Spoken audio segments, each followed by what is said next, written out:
In a field address on September 16, a veteran Blessed Geza accused President Mnangagwa of faking his age. Sanapena mashoko kubuda panguva ino, Bombshell Geza anozivikanwa kuti ndiye the top critic wezvigananda.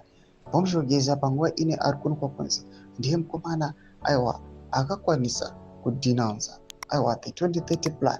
Panguva ino akaita kuti vanhu vazive zvebackground. Ouya achiti mutungamiri wenyika is actual age makore avo chaiwo is 87. It was subscribe or like out on the bell like kuti mta mnangagwa komchitsi Geza claimed that Mnangagwa is actually 87 years old, not 83 as officially stated. Mnangagwa, who marked his 83rd birthday on September 15, now commemorated as Mutaba Day, is facing growing criticism over his alleged bid to extend his stay in power beyond 2028. Mnangagwa is 87, not 83.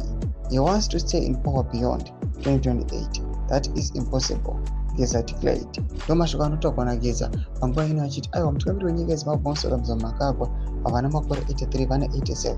Mashoko ari kuitaurwa naBombshell Geza anozviti Bombshell Geza aiwa is a war veteran and a war liberation war fighter vaiva involved aiwa mukurwa kwehondo. Anonga achizviti vanoziva events which transpired sezvaitika kusvika tichiona rusununguko, and my comrades who took part in the war vari kuti vari kuvaziva, and everything which happened kubva tichiona rusununguko up to now. Panguva ino Bombshell Geza ari kuuya achiexposa achiti mutungamiri wenyika is not 83 but is 87 as a way yaari kuuya panguva ino achiti I wants to extend his power beyond 2028. Tudze mafunguro enyu moti kudii pamusoro pechitiko ichi.